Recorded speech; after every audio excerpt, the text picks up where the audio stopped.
Hi, everyone, and welcome to Diverse Dividends. I'm your host, Sarah Lorio.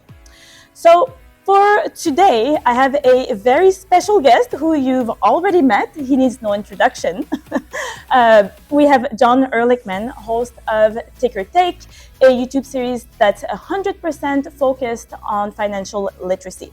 But you might recognize Jon from his Instagram post, perhaps, and his iconic dance moves, or from LinkedIn or TikTok, or from his former days at BNN. Jon, thank you so much for being here with us today. Sarah, thank you so much. It's been a pleasure to have the opportunity to join you, and I'm so glad to be here. Oh, wonderful. Well, I'm particularly excited about today's episode because, as you know, at Diverse Dividends, my goal is to bring you closer to the people who have a direct impact on our industry. But I would say that a secondary goal of mine is also to show you the different sides of our industry. And the one that I plan on introducing today is one that I believe really has the power to bring people together. And I'm talking about financial literacy via social media.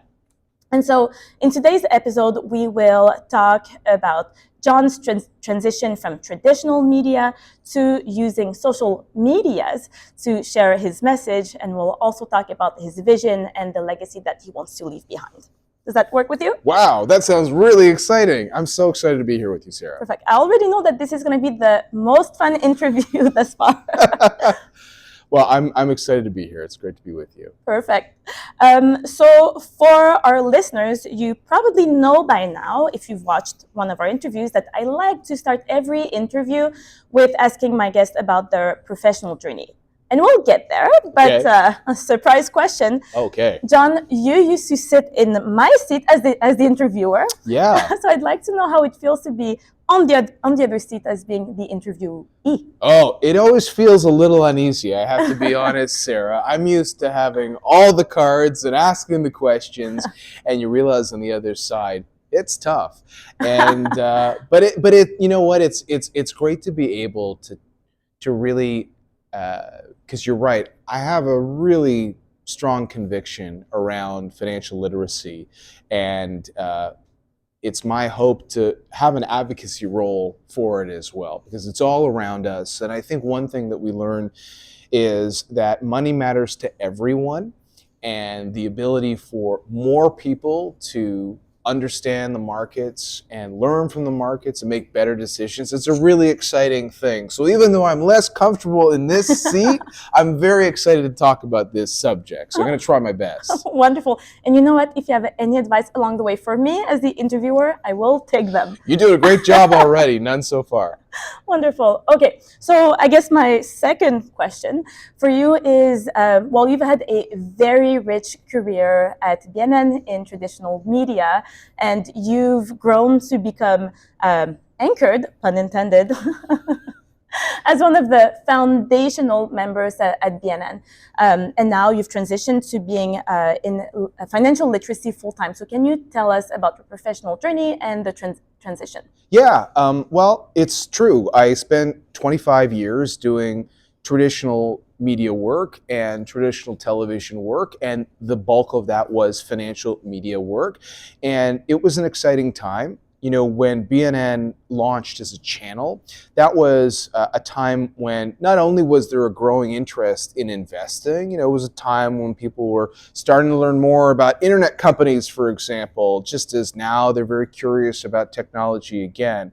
But it was also an important chapter in media's history because we'd seen the explosion of cable channels. So a lot of people grew up on fewer channels, and then all of a sudden the ability for people to consume everything from cooking channels to financial channels became a reality. So that was an exciting time when I was starting my career, and I feel like there's a lot of parallels between today and then, because the fact is more people are interested in investing than ever before. The idea of investing is reaching a wider audience, but a good chunk of that audience is increasingly learning and communicating from their device, from their phone. And so I think of social media or any of the content that's being created online in a similar way do I think about cable channels, right? There's established ways that people can learn about the markets, and those aren't going anywhere, but there is this explosion of interest in new areas. And so that was something I'd been watching for a while. And you're right, I was testing it a little bit over the years to try to figure out what is it that people want. Mm-hmm. And I guess one of the reasons I like to do things that are a little bit unique, awkward dancing and all that stuff, is just because I believe that as a content category, Mm-hmm. that financial literacy and money matters and investing can go way beyond what it is today. It doesn't have to just be something that people on Bay Street or Wall Street are deeply familiar with. Again, because money matters to everyone. Mm-hmm. So I'm really energized by the idea of trying to reach people in slightly new ways, but playing off of content themes that hopefully are interesting and maybe even entertaining to some people. Yeah, I mean, I've watched many of your videos, and somehow you are able to make market volatility seem entertaining. I don't know too many people who are able to do that. So no, thank you for making our industry more fun, because I think that's definitely something that I'm trying to show our listeners today, that finance doesn't have to be all dry and boring. In fact, I'm quite passionate about finance, but there's a more fun side to it, right? Well, I think that's true, and I also think I've always felt that technology influences how we learn Mm-hmm. and how we communicate. So let's take all these social media platforms that do vertical videos, right? There's a whole generation that's growing up with this scrolling way of learning about the world, and some people like that, some people don't like that, but it does exist, and then it does force us to think about, well, if we want this industry to have its fair share of that conversation, what's the best way about doing that? And I think that all the natural content that sort of flows out of that will find an audience there. But yeah, that part was exciting for me. Well, that's wonderful. So when did you know that you were good at content creation? Well, first of all, I love storytelling. Like beyond just business or finance, I really love the idea of communicating with people through story. And I've always found that was the best way for me to connect with audiences in television was through story. If we had a big business guest, whether it was from the investing world or from running an operation, I felt like explaining who that person is through story is really important. If there's something happening in the markets through turbulence or what have you, I feel like you really have to try to find the narrative of Mm-hmm. how that all played out. Now, what I've found is, at least with new media, is that there are platforms where you can continue with that more traditional television style long form video, which was one of the reasons why I decided to build a presence on YouTube with Ticker Take, and that's been a lot of fun. Yeah. Where you can get people's attention for a little bit longer. But the idea of having these restrictions on social media, which it's just the way the math works, right? The videos can't be longer than a minute, or if it was on what used to be called Twitter before it became X and before they changed the limits on characters, you could only say so much in each tweet. Mm-hmm. And I liked the idea of figuring out how a story might fit into this. I'll tell you a quick story. Speaking of Twitter, one of the things when I was a broadcaster for Bloomberg in San Francisco, we went out there, Bloomberg that is, to launch a daily program after the financial crisis. Truth be told, people were getting a little bit bummed out by watching the markets go down in New York and London constantly, and they were looking for something new and exciting. And for Bloomberg, the opportunity there was to launch a daily show in San Francisco. And I'd be out there covering the different stories of the markets, but as an example, we on Bay Street, Wall Street, we cover corporate earnings, earnings reports. What's this company doing each quarter? And there's there's most of the market, and then there's these tech companies, which every quarter they seem to be putting up these astronomical numbers. It was mind-blowing. And so it was on Twitter where I started to just try to use the data to tell the story. Instead of saying, such and such company beat expectations, I wanted to line up the data from the last 5 or 6 years so you'd see this exponential growth without having to really think too much about it. And I tried to take that data lens into video form as well, because I think data tells a really strong story, and hopefully data feels less biased than other information that's out there in the world, right? Everybody's trying to figure out what's the truth. Well, numbers help to tell a truthful story, especially if you're just putting them out there. So that was exciting for me too. And so I feel like I've been able to be a data journalist to a certain extent. I've really embraced that because I find it's an exciting way to tell stories slightly different. Yeah. No, absolutely, and I appreciate it. And the thing about data, I find, is that it can be very scary, right? Looking at an Excel spreadsheet is just, don't want to come near it. I try not to do that unless forced to, yes. But you are making it more accessible, I guess, because you're doing all the work anyway, but you're making data more accessible, which I think is wonderful. Yeah, it's been really interesting. And what's also interesting is that one of the reasons with Ticker Take that I launched it in the way that I have, and I've continued making content in the way that I am, is that we live in a world where people are looking for answers quickly. And what you quickly find on these platforms is there are deeply, deeply engaged audiences. Whether it's, in financial television, we know there is a loyal audience base, and they're amazing, and we've been interacting with them for years. But it's very exciting on these other platforms to see how engaged the audiences are. Now, they're looking for really quick answers to a lot of things, and obviously in our industry, your industry, this industry, while you can summarize things, there's never one answer. There's so many moving parts. So that's part of what you have to navigate as well. But I do find that people on those platforms are very engaged. They're looking to get information quickly. And it's a newer relationship, but it's an interesting relationship. So interesting. So I hear a lot of passion in everything that you said. So I'm curious to get to know you. So what drives Jon Erlichman? Wow. Definitely I get most energized by my family. I have 2 daughters. They're preteen, teen ages, and they are really exciting. Just in terms of being that next generation. I learned so much from them just in their own habits. In fact, it was my daughters and my wife who had suggested during the pandemic that maybe I do a little bit of dancing or try some new platforms. You're good at it. That was the truth. We were doing a lot of broadcasting from home during the pandemic, and a lot of people were spending more and more time on their devices and their phones, and it just became kind of a natural way to get going. I definitely get energized by them, but I do love making content. I really do. It's really the thing that drives me more. It's not about the money. It's the ability for people to learn about money matters. That really matters. Really matters to me.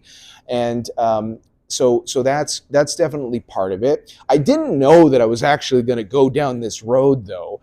Just to be fully clear, I was interested in business and finance in university. I did an economics degree, but at that time, I thought I might end up being a film producer. I like entertainment, and film, and TV. So the fact that this channel was launching when I was coming out of school, I thought, well, it's going to be an easier sell to the family members who maybe want me to be wearing a suit and tie to go work for a business channel versus work somewhere else. But I love entertainment. I've always been passionate about it, and so that's definitely a driving force too. So those are some of the things that get me up in the morning. That's so interesting. So if I can summarize what you said, or part of what you said, is that you're likely more of a creative person then that's so interesting. And again, for our listeners, it's good to know that you can be creative and still be in finance, right? It's not reserved to people who like numbers. I think that's very true, and I have a very deep conviction around the idea that we should always be trying to, as an industry, open more doors, because I see it firsthand. And for example, we partnered with Global X as an ETF provider, right? Like, they are seeing a trend. Everybody in the industry has seen the trend that there is, whether it's younger investors or just a wider swath of investors, there's more and more people who are interested in the markets. I feel like it's our job to make sure that they are inviting and to think creatively about how we're doing things. But yeah, I do like the creative approach to things. I can't help myself. No, that's wonderful. So you've mentioned Global X, so an organization that I respect so much. So Global X, formerly known as Horizons ETF, is one of Canada's leading providers of ETFs, and I believe that they are the largest in terms of their assets under management. And what's particular about them is that they really focus on innovation. And I think that, thinking about you and your videos, I think that you're trying to be innovative as well. So I feel like that's perhaps where the two of you intersect. But can you tell us more about that exciting partnership? Yeah, I think that is true. I really appreciate their openness and their entrepreneurial spirit. Rohit, Stephanie, the senior team there, have been really passionate about this explosion of opportunity in investing in the ETF world. And they are very respectful about how they navigate the transition, because so many Canadians remain invested in more traditional funds as well. And yet you have a newer generation that seems to want a whole bunch of options, right? And it doesn't mean that we have to go in this way or that way. We can be going them both ways. But I think that's the key, is having that openness. And so as their business has evolved, and they went through a big rebrand of their business as well, which you alluded to, the timing really worked for both of us to jump into the pool and to do this. And at the end of the day, you look at the numbers on how people are finding content. I'll just give you sort of as an example. Here in YouTube, increasingly you're seeing so many Canadians go to a platform like that first as a video provider for news that they're interested in. And there's a great partnership between YouTube and the traditional media companies, the one I'm still affiliated with, and the rest of the industry, because people will watch those traditional media players' content on YouTube. But the real standout point for me, and it was true for Global X as well, is that when you go around the world, there's some pretty overwhelming evidence that people do gravitate towards people, that they gravitate towards the quote-unquote creator. And whether you want to call them the influencer or the finfluencer, it's just that we're constantly connected to people on all these devices, and usually it is a face that you're connecting with. And so it really shouldn't be a surprise, I think, to anybody that as financial content evolves, the storytelling, I think, will increasingly be told through these individuals. It used to be a team of individuals working with one brand, one television station. That still exists as a model. But I think there is this openness towards new ways of delivering the content. And Global X was very much on board with that. Oh, I love that. And I have so many questions for you. I wish this interview could last an hour. Okay, so I guess I have so many questions for you. So my next one will be about, comparing traditional media to using social media to tell your message. So you've mentioned that, people are constantly connected and they might like to refer to the same person, but I feel that that can also hold true for traditional media. So would you be able to share some of the similarities and differences between traditional media and social media? Well, that's an excellent one right there, right? I mean, even going back, I'm old enough to remember when we had fewer television channels before that cable boom that got me into the game. Before computers existed. Exactly. But yeah, that, and how often would people talk about how it was that one news anchor, right? Or that one person that kept them connected to a TV show. You're absolutely right. That's definitely been a glue that has held true wherever people are creating content.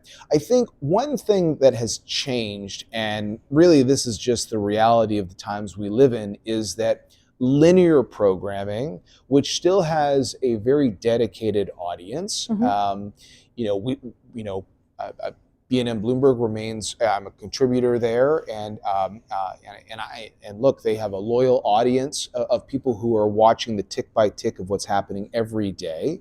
I think, though, because people can get so much access to whatever it is they want on demand, because the industry, the technology and media industry has allowed for that, that's where the biggest difference is. So there is a parallel in the digital world in that there are people that do live shows or linear style shows like television. But I do think that increasingly people are coming across content that's already created, right? It might be in their feed. You're already sort of scrolling through and it's already right there. Or it's a deeper dive. You know, people have that opportunity to search until they find what they're looking for. And so it just means it's a different programming style. It's almost like, you know, in the content that I'm creating, I'm also interested in what people are going to be searching online about for investing. What are the things that matter to them there? And I think both traditional media and new media have a great way of interacting with audiences. It's just different, right? You know, BNN Bloomberg's had a successful phone-in show for years, and that's great. There are people that know every day and they can call in. You know, on social media, there are people that can contact you directly and you can interact with them too. So I think it's just that the technology evolves and it allows for a bit of a change in the way you do the things that can make you successful. But those building blocks remain the same. I think you're right. Yeah, and I think it's going with the times too, right? Like even, I mean, an example that's used a lot is, you know, taking photos, right? Going from Polaroid to digital cameras to taking it with your phones or even with cars, right? From combustion engine to electric vehicles, and the next iteration is full self-driving. So I think it's totally going with the times. So agreed with that. So in terms of content creation, where do you find the inspiration? Wow. Well, I everywhere, really. You know, I like to make long form content, but I also make short form content, and I like to make it as often as I can, because that's well, I told you, I like making content, but I also think, you know, trying to be relevant is important. That means, you know, you're in there and you're making content all the time, and I like to take time for longer term projects. With Ticker Take, we've done some big themes around everything from, you know, when you think about what you're investing for. I've had, you know, some of my family members, including my kids, in videos just to talk about, you know, what you're trying to achieve. But I'm equally interested in just covering a story that's happening around us. Maybe there's a news item that's really interesting or needs some context that a video might provide. And, you know, I'm not too fussy about where I do it and how I do it, because I think the world will accept that, you know, I'm just out there and doing something. So I might see something on the street and it might inspire me to do a video. So I get the inspiration literally everywhere. Because you are creative. No, that's wonderful. And I say that facetiously. I'm creative as well. When I was a child, I took all the arts classes, and I was, you know, very artistic. And then when I told my parents I was going to business school, oof, the disappointment. Oh. And so, yeah, no, I totally understand, and I feel inspired listening to you. Oh, thank you so much, Sarah. So having spent a lot of time, a couple decades at BNN, can you tell us about some of the lessons that you learned along the way and how those are being applied in your new venture with Ticker Take? Yeah, well, I think that one thing that I learned in media is that it has elements that are natural and elements that are not. So we will be doing stuff, even in our video now, that is a little different than if we weren't on camera. And so it takes a little bit of time for you to get used to that. But once you get used to that, you realize that we're just two people having a conversation. Because I always found the best thing that I could do is not to talk, it is to listen. You know, you hear a lot of successful people talk about how they, are good listeners. They're not just trying to speak when the opportunity to speak presents itself. They're trying to listen and learn because there's someone else that's listening alongside you. It's not just you. So when I was doing an interview, I always tried to forget about everything else around and to try to really listen to what the person was saying. Sometimes it's really important because it might be a very topical story and you're trying to get some very specific answers. So you have to listen to figure out if they're actually answering the question or not. Yeah. But other times, I think you're really just trying to make sure that the information that's coming out of that conversation really resonates with people. So that was definitely one thing that it took me time to get comfortable with. But I really appreciate the opportunities I had in television to be able to work on that skill. And I also think the one thing that I learned is that, you reach a certain point where you know your stuff. Everybody does. You pick a lane and you pick a profession and you work hard and you are good at what you do. And having the confidence in yourself is really important because sometimes people put a lot of big things in front of you, and from afar it might look like something that would be overwhelming, but you've got it, right? I could never do what you do. but I'll tell you, here's a funny story. So I remember when I was reporting out of the NASDAQ in Times Square, and when I used to report, I'd make sure I had a few notes with me that would sort of summarize what I was about to do. And my printer jammed, and I had to go do the report. And I thought, I don't know what I'm going to say. And then you go and you do the report, and it was all in there. Yeah. And I think finding that way to just be confident in yourself, calm and collected, it goes a long way. And those are all the things that I got to learn in my many wonderful years in television. Yeah. Well, thanks for sharing, because of course I asked this question because I hope that it helps our listeners, but it's also helping me as well, right? Because doing this is not my full-time job. Which is great. You're amazing at oh it, God, yeah. Thank you. But it's something that I enjoy doing, and via my involvement and engagement with CFA Society Toronto, we came up with this idea. And part of it is, yes, I do want to help the broader community, but I just love doing it, right? And so it's like, how can I, get better at it? And yeah. Well, you do all the things that it took me so many years to understand, which is that it really is just a conversation. And, being able to change your line of questionings based on where the conversation goes is really valuable. It's definitely valuable for the viewer or the listener. And it's a really rewarding experience. And by the way, with respect to CFAs, CFA societies, whether it's here or around the world, I cannot express how valuable having that ecosystem has been. I personally believe in helping to spread the word of what is possible. It's a really exciting thing. Just the idea that if you have the dedication to go out there and prove yourself, that you can do it through this kind of organization, but also just the fact that it keeps a conversation around investing going in any city really in the world. And that's, very parallel to what I'm trying to do too. No, I love it. I love it. So this leads me to my last question for you. So as we know, when you're on the internet, which you you will be there forever. Uh-oh. So forever. So I would love to know what legacy you'd like to leave behind with Ticker Take.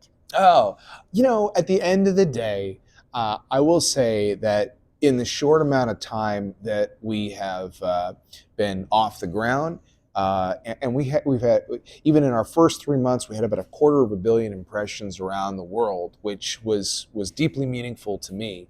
But most important to me is when people give you the feedback that they feel like they're learning something and they're deeply appreciative of it.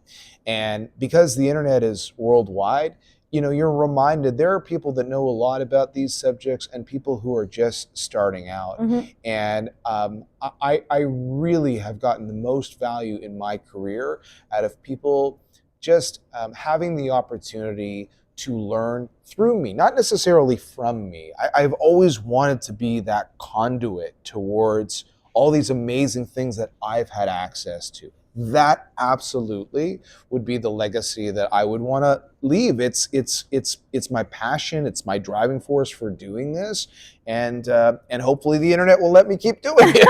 Oh, you'll be on there forever. So to our listeners, make sure that you follow Jon Erlichman. So his YouTube channel is called Ticker Take, but he's also on Instagram Yes. and posts some amazing videos. And I'm in finance, and I still learn things from him, and he just brings different perspectives on certain things. So that's wonderful.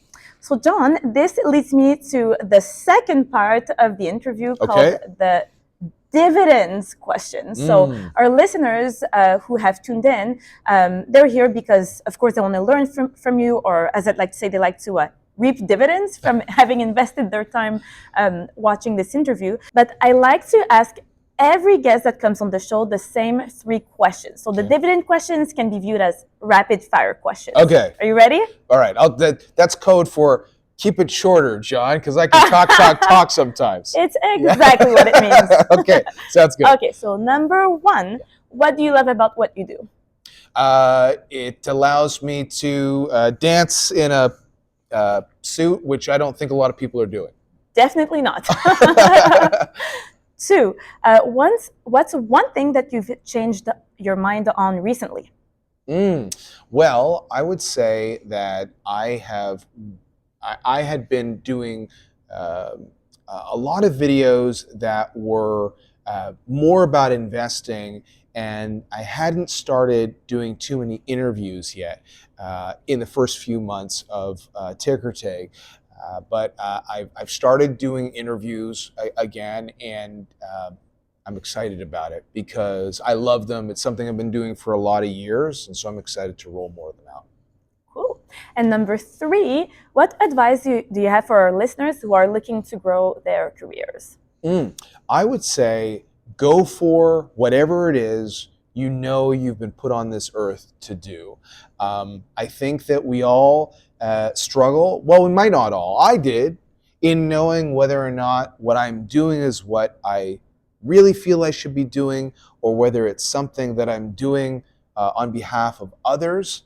It's important to measure everything in life, but having been doing stuff for a long time now, I feel like at the end of the day, it's really important to go after what it is that you're passionate about.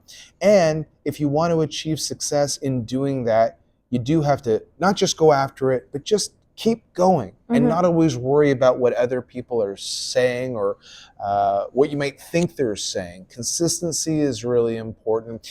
And, I love a quote actually from Jim Carrey, who talked about his own father's experience in not really pursuing a career in entertainment and still losing his job in another industry.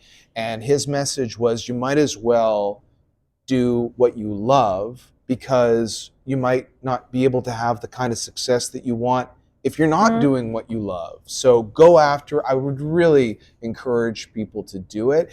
And if they work hard, they're going to have the kind of success that they're hoping to achieve. Oh, that's wonderful. Well, normally this would wrap up the interview, but you've inspired me. Okay. I have a 4th question for All right. you. You've mentioned that you get to dance in a suit. Can you show us and teach me your favorite dance move? Oh, okay. Let's get up. All right, let's get up. Let's do it. I feel like we could, like, I feel like a running man, a traditional running man is, Oh, I know how to do this. right? It just feels, like good Okay, and yeah. natural, right? I'm working And out then we also. could, what else could we do? We could do like kind of a spin. Why don't we do like Okay. a running man spin? And Oh, it's a to wrap choreography it up. now. Okay, Okay, I'll we're follow gonna you. do 1, 2, 3, 4, and spin like that. And that's a wrap.